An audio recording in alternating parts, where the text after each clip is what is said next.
Docteur Ibrahima Cissé, bienvenue sur ce plateau. Merci. Alors ñu nar a waxtaanee liggéeyu Greenpeace fii Sénégal parce que yëg nañu ne am na benn bateau Greenpeace bu ñëw fii actuellement lan mooy waral seen taxawaay. D'ailleurs, d'abord, bonjour à tout le monde. Hein, et merci vraiment de donner l'opportunité à Greenpeace d'être sur ce plateau et de pouvoir parler aux Sénégalais. Donc, en fait, je pense que Greenpeace li tax mu nekk Sénégal c'est parce que Greenpeace Afrique dafa am ay campagne et on a une campagne en Afrique centrale au Congo pour lutter contre la déforestation, une campagne en Afrique de l'Est pour la sécurité alimentaire, une campagne en Afrique du Sud pour le climat et l'énergie et une campagne en Afrique de l'Ouest pour les océans. Bu ñu nee campagne en Afrique de l'Ouest pour les océans, c'est que c'est une campagne qui lutte pour que les océans soient sauvegardés, pour que les ressources puissent être exploitées de manière durable et que en tout cas les problèmes qui se posent aux communautés des pêcheurs soient pris en compte. Donc loolu mooy objectif u campagne en Afrique de l'Ouest. Maintenant, dans le cadre de cette campagne, on a une expédition qu'on a eue pendant 2 mois, autour de 2 mois, qu'on a eue au Cap-Vert, en Mauritanie, en Guinée-Bissau, en Guinée-Conakry, en Sierra Leone et au Sénégal. Donc on termine actuellement au Sénégal et durant cette expédition avec la collaboration des autorités, donc des différents États, on a pu inspecter des bateaux, suivre les navires, voir le respect des réglementations, etc.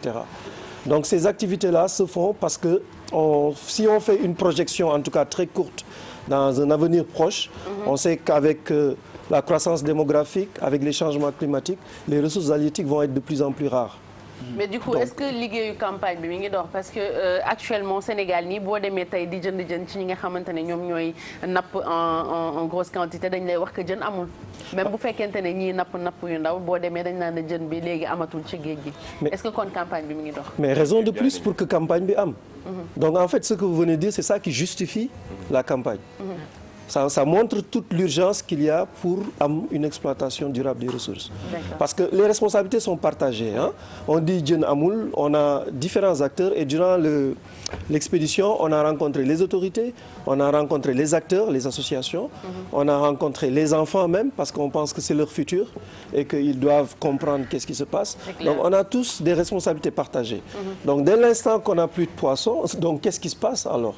Donc si on comprend ce qui se passe, c'est là où on doit agir et on doit pousser nos gouvernants, on doit pousser nos acteurs et on doit pousser toutes les personnes en tout cas qui ont une responsabilité directe ou indirecte à prendre les mesures qu'il faut pour que gestion bi mu mën a efficace, mu mën a efficient pour que demain qu'on continue à avoir du poisson. Pour que demain, que toutes les pratiques, en tout cas les mauvaises pratiques de pêche, ce qu'on appelle voilà, pollution. Donc en fait c'est des effets. Si vous prenez, on prend le Sénégal et nous on a une très forte communauté de pêcheurs. On a la plus forte communauté de pêcheurs de l'Afrique de l'Ouest presque. Donc on est impacté directement. Donc si Greenpeace apporte cette contribution, ça contribue. S'il y a une meilleure pêcherie en Guinée-Bissau ou dans les pays, dans la sous-région, ça impacte sur le Sénégal.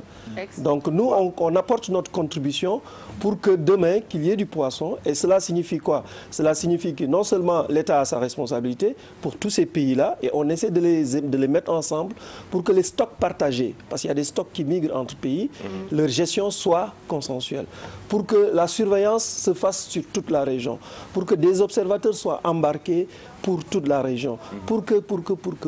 Donc il y a plusieurs raisons. Exactement. À moins aussi conscientiser la population, parce que vous le disiez tantôt que les responsabilités sont partagées. Voilà, exactement. Donc on conscientise la population. Au Sénégal, on a des cas de mauvaises pratiques de pêche qui sont très connus.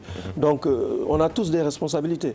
Donc c'est ce qui justifie notre présence ici et qui justifie la campagne qu'on a menée, qui a été très très fructueuse. On a vraiment eu d'excellents résultats sur cette campagne et d'une manière directe qui ont contribué à alimenter les caisses de certains États et qui ont aussi permis vraiment de mettre, en tout cas durant cette période-là, on est sûr que l'activité illicite dans notre région a diminué. Et ça, c'est une contribution. Parce que je termine par ça, c'est juste, on a 2,3 milliards de dollars entre 2010 et 2016.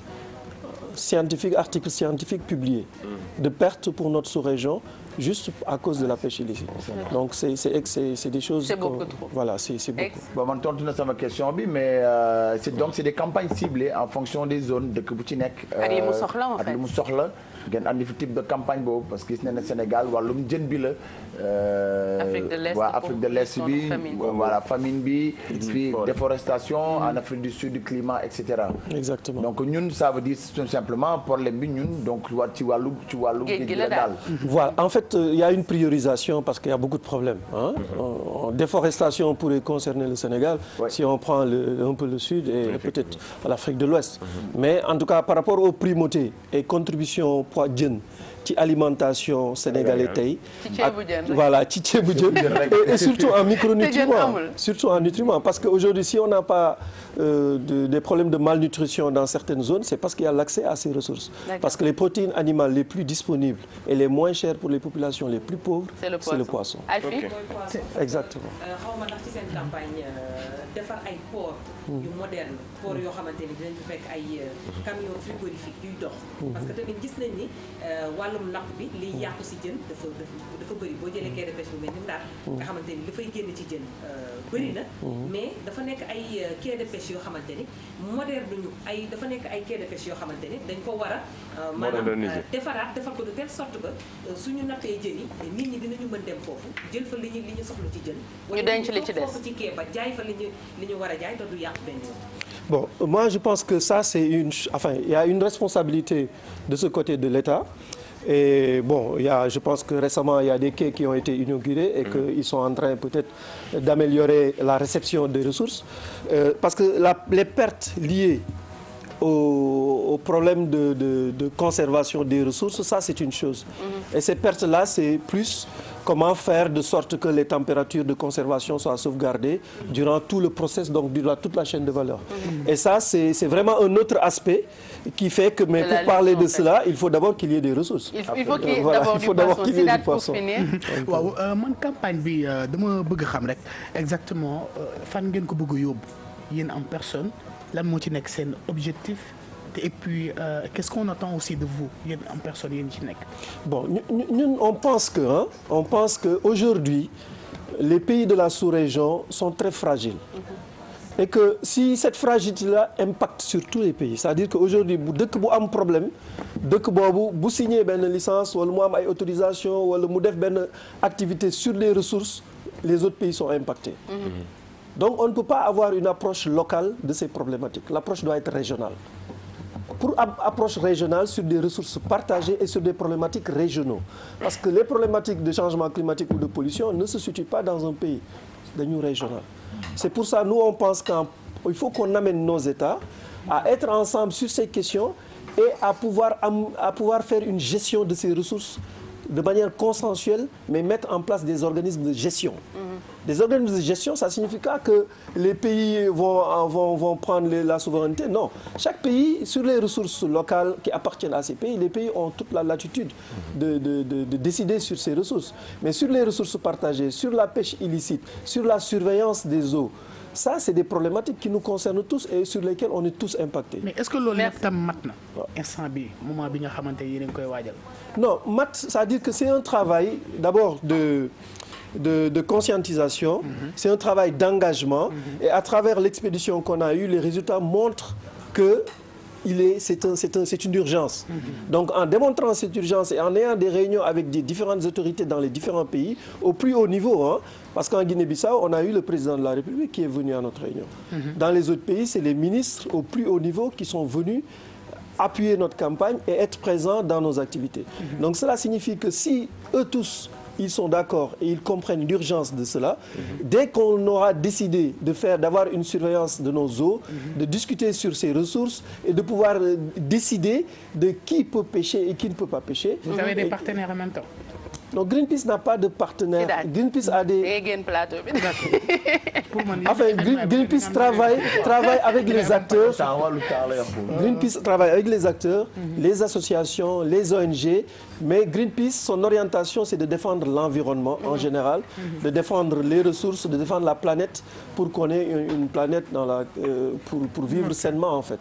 En tout cas, donc, merci beaucoup docteur Ibrahima Cissé pour sa présence ci plateau bi waxtaanee liggéeyu Greenpeace bi muy def en Afrique notamment au Sénégal et fàttali juste que le 6 mai à la place de l'Obélisque am na benn concert gratuit bu ñu fay amal Daara J dina fa nekk Pape Diouf dina fa nekk Momo Dieng dina fa nekk et il y aura des messages vraiment importants yoo xamante ne dañ ko fa nar a jàllale donc dem leen yóbbu leen seen doom yi pour que ñu dégg message bi parce que environnement c'est notre problème à nous tous surtout océan beeg ni ñu koy polluer ak le fait que ressources yi nar a dem ba nar a jeex ñun ñëpp la concerné dem leen ngeen déglu message yi yóbbaale surtout xale yi pour ñu màggale message boobu merci beaucoup docteur. Voilà, merci. Donc ñu